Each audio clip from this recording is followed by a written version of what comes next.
Day 2 पे हम लोग पहुंच गए कोलकाता के आइकॉनिक और most visit place Victoria memorial.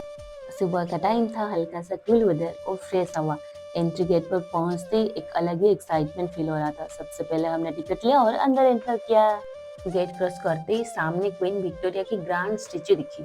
थोड़ा आगे बढ़ने पर ये जो स्कल्पचर आप देख रहे हो, ये ब्रिटिश इरा का एक हिस्टोरिकल सीन दिखाता है। इसमें सोल्जर्स, लोगों की भीड़, मूवमेंट और एक्सप्रेशन इतने रियलिस्टिक है कि लगता है सब जिंदा हो जाएंगे अभी। इसके बाद हमने थोड़ा टाइम बाद स्पेंड किया, डिफरेंट एंगल से शूट लिए क्योंकि हर कलर फोटो के लिए परफेक्ट है।